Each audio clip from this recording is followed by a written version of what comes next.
Hello beautiful soul! Welcome back to my channel. This is my channel from Japan, Kaban Capricorn. This reading is for you, May 1 to 15. Maraming salamat muna sa akong subscriber, new subscriber, cross-watcher, at sa mga bagong pasok dyan. Welcome na welcome kayo sa bahay ni Ate Aimee. Salamat din sa nakataba ng puso ninyong mga comments. At sa mga nagpa-personal reading, marami pong salamat. Kung gusto nyo na energy nyo lang talaga, ang gusto nyo makuha natin, all the details para sa personal reading nasa baba ng video na ito. This is a general reading, hindi mo to personal reading. Kunin mo lang nga sa'yo at itapon ang hindi sa'yo. Maaring ito isa vice versa. Energy mo, energy ng person mo, energy na malapit sa puso mo, nangyayari or mangyayari pa lang. Use your own intuition, lawakan natin ang ating isipan.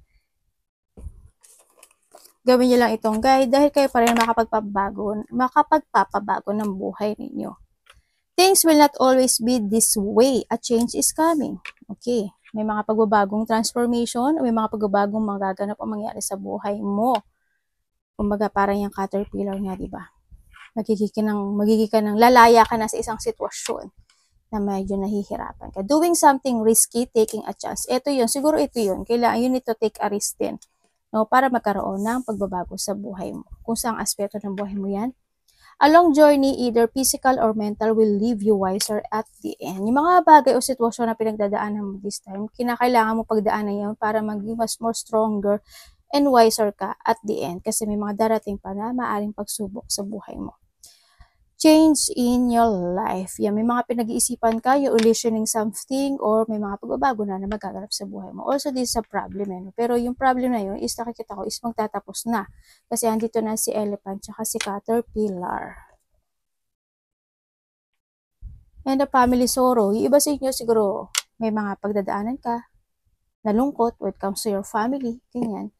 O kung ano man ng sitwasyon niya sa family mo. Pero after the rain, there's a rainbow after the rain. The most difficult part of a situation is over. May mga achievement, happiness, or may mga fulfillment sa buhay mo, no? Sa nakita ko to. May mga pagtatapos ng mga bagay-bagay o sitwasyon na hindi naging maganda sa buhay mo. Tingnan natin na yung energy.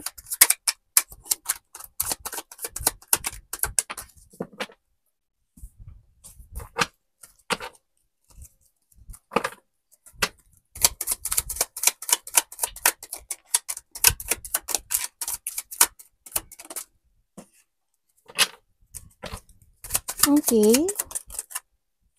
Ang energy mo, sa nakita ko dito, andito ka na sa sitwasyon mo na may magtatapos sa buhay mo. Parang nandun ka sa sitwasyon mo na may mga pagpapasyahan ka or there's a new journey happen into your life. There's a victory and success sa iba sa inyo. Kumbaga, andin yung situation na maire-release mo na yung sarili mo this time sa isang sitwasyon na hindi na gusto mong ma-achieve sana. Ngayon, this time, ma-achieve mo na siya. Kaya nakita ko sa iyo, is a victory and success happen. May mga new idea. Also, energy is strong. May mga decision making. Ako na nakikita sa iyo to shifting or pagbabago. Ako nakikita dito. May parang bibitaw ka o aalis ka o lalaya ka na sa isang sitwasyon mo sa buhay mo. May releasing, pagre-release. No? O may releasing something happen sa buhay mo. And also, sa nakikita ko dito, there's a new journey happen sa buhay mo. Kumbaga, you're starting a new beginning sa buhay mo, a new energy, ganyan, a new journey, and then, achievement to sa nakita ko dito achievement, may ma-achieve ka. And also, sa nakita ko dito, hindi ko lang alam why, pero ikaw or someone is pero isang sitwasyon na may confine. Maaring intapas na yon, di ba? Maaring may mga na-hospital o mako-confine, mako-hospital, magpapadoktor, mga ganun ako nakikita. Parating sa iyo.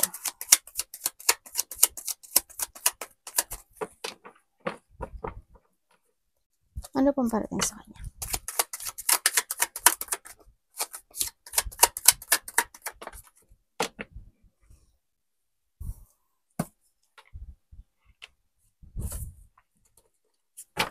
Tapos na to, universe.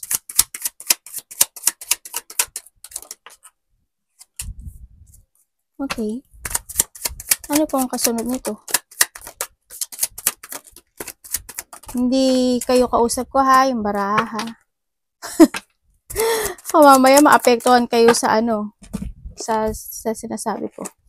Okay. Okay. Parating sa'yo, sa nakikita ko sa'yo dito, kung may mga bagay o sitwasyon na dati is, yun nga, nagkakaroon ka ng pagka-boring, o may mga bagay o sitwasyon na paulit-ulit na nagaganap o nangyayari sa buhay mo, this time hindi na. This time is, there's a destination na nagaganap o nangyayari, kumbaga nagkaroon na ng, natapos na rin yung paghihirap mo sa buhay mo. Congratulations! Yan, may mga achievement, fulfillment, meron ka mga minamanifest or you have a desire na maaring makamit mo na. This time, there's a success or may mga accomplishment. Conclusion na magaganap o may mga accomplishment, may mga successful conclusion, accomplishment man yan, or may mga sitwasyon na magiging maayos na ang nakikita ko dito, no? Yun na nakikita ko sa iyo.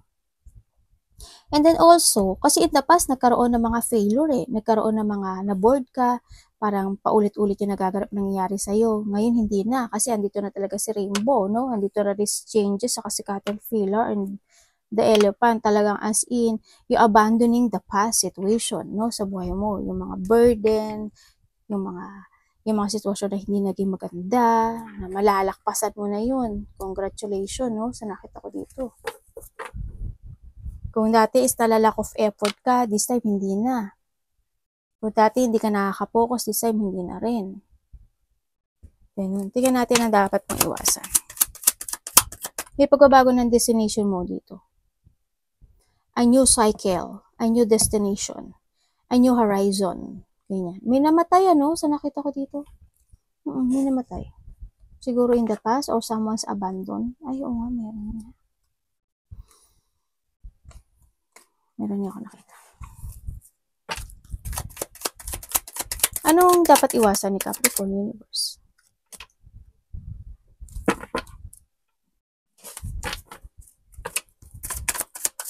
Bakit po? Ano ibig mo sabihin?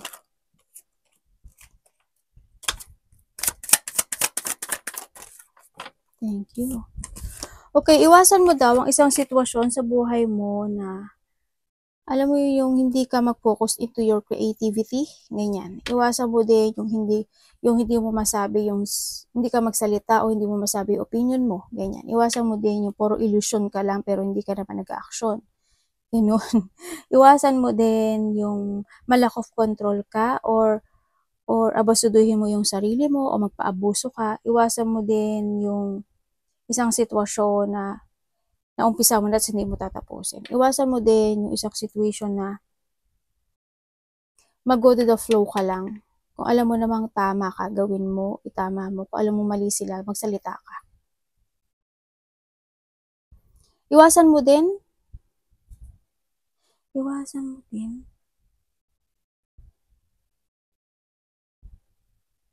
yung isang bagay o isang sitwasyon na mawalan ka ng interest doon.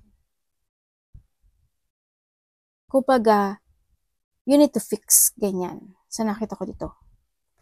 Iwasan mo din yung hindi ka maging matatag sa mga decision making mo, sa mga sistema mo, sa mga pagpapasyahan mo, sa mga focusan mo, ganyan. Yun ang sinasabi ito. May marami kang dapat iwasan. Follow your heart. Sinasabi dito. Follow your heart, be creative, and kailangan mo makipagsapalaran, start a new journey, speak out, and concentrate, and be inspired into a new cycle ng buhay mo. Kung kailangan i-force mo yung mga idea na naiisip mo, i-force mo, kasi there's a victory and success happen talaga sa buhay. When it comes to a love, tingnan natin ang love mo. Labas sa lahat. Kapatid, anak, magulang, karelasyon, kasama sa trabaho. Saan na yun?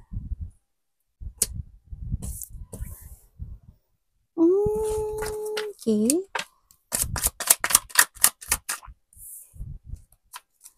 When it comes to love, ikaw o siya to ha, kasi minsan vice versa tayo lumalabas. Dito sa nakikita ko dito, sa love na to, isa sa inyo, pag nangako, napapako. Yan ang nakikita ko. Maaring kung kayo nagkahiwalay ito, itong tension na to is hindi pa tapos sa isa sa inyo. Andito pa yung hindi pa siya andun pa yung nagkakaroon pa siya ng doubt o nagkakaroon siya ng pagsisisi, na-disappoint siya sa nangyari, andun yung sitwasyon na hold siya na nakaraan, ikaw or siya to ha. Oo, andun yung sitwasyon na nagkaroon ng mga pangakuan na hindi naging totoo. Ganyan, nagkaroon ng hindi magandang sagutan kung kayong sa kahiwalay nitong tao na to. Yun. And then this time, andun yung lungkot niya, andun yung situation na iniisip ka niya every night at gusto niya magkaroon ng pagbabago muli dito, andun yung situation na maaaring bumalik itong tao na to at gusto niya ng getting together sa'yo. Kung kayo is magkasama nitong tao na to sa nakikita ko dito, oo, may mga point na nagkakaroon ng frustration no? May mga point o time na nagkakaroon ng disappointment, ganyan, in this relationship sa nakita ko dito. Maari din na kung nagkakaroon ng tampuhan, hanggang ngayon, maaring bit-bit mo yun, ganyan, sa nakikita ko dito. Yun, pero kahit papaano naman, nakikita ko naman na nagkakaroon naman ng development in this relationship kahit papaano, kahit na may mga sitwasyon na hindi natutupad o hindi nagiging totoo.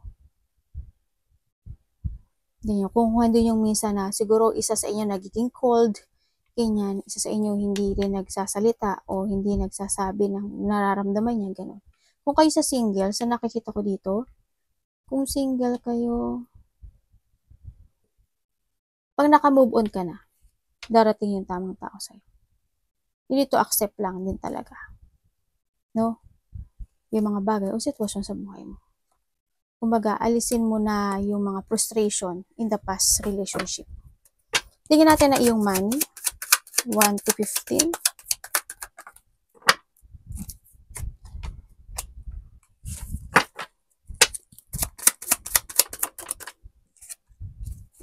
Okay. When it comes to your money, ang nakikita ko naman sa'yo dito, maaaring mahilig kang tumulong, Parang dito kasi sitwasyon mo na okay lang na mawalan ka, wag lang sila. Maibigyan mo lang yung pangailangan ng mga taong mahal mo at mahalaga sa'yo. Yun ang nakikita ko dito. Mas pinipili mo lang, parang isusubo mo lang, ibibigay mo pa sa kanila. Ganun ang nakikita ko sa'yo. Kahit na minsan pagod ka na, ganyan. Pero hindi naman yung kasi yung purity spirit mo.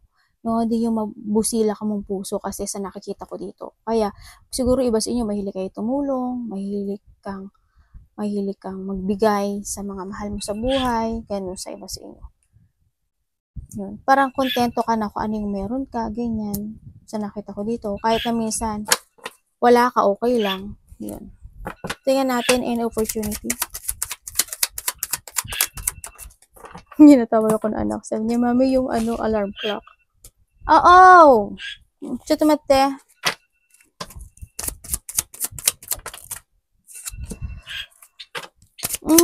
It's more on sadness, no? May mga lungkot, sadness. May mga biglaan lang naman to. Hindi naman to para may mga biglaang magaganap o mangyayari sa buhay mo na maaring malungkot ka. Ganyan. Na maaring ma-disappoint ka, ganyan, o maaring matrap ka, ma-frustrate ka. Kung sa mga aspeto na ba sa trabaho mo, sa pamilya mo, sa mga goal mo, sa mga tatahakin mo, ganyan. May mga ganun ako nakikita. And also, is, maaring may tao naman din na makikipag-usap sa iyo na maaring mainis ka sa kanya, ma-frustrate ka sa kanya, o hindi mo magustuhan yung pag-uusap, mga ganun. Sa nakikita ko dito, may communication or pag-uusap to ha, sa nakikita ko dito. May mga ganun. May mga iisipin ka rin.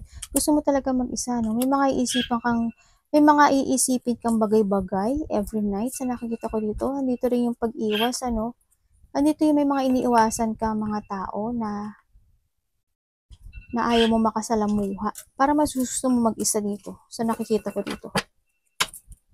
Tingnan natin ang advice.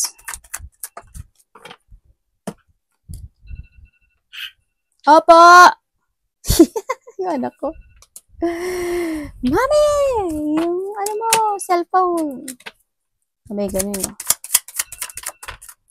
Ang advice sa iyo is you need to use your head when making a decision and be open up and release mo yung mga stress mo.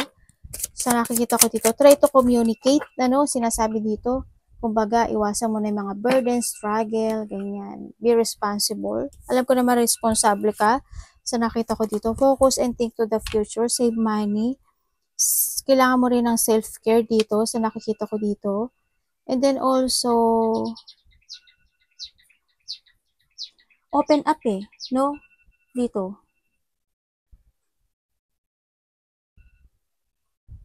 Yun ang sinasabi, you need to be open up din. Kasi andito ka kasi sa buhay mo na para makimkimin ka. Yun ang nakikita ko sa'yo. Parang kahit may mga kinikimkim ka, hindi ka nagsasalita. Be open up din. Kasi para alam din nila yung nararamdaman mo. O yung gusto mong maganap o mangyari sa buhay mo. No? Keep moving to reach your goal. To sa success and victory. Ako victory and success. Parang hindi ko alam kung pupunta ka sa maraming tao, or you will become a center of attention, or you're na YouTuber, internet, mga ganyan, artist, or parang ganun, mas maraming tao, ako nakikita. Yun, baka nandun ka sa place na matao, no? Arigato namaste, God bless.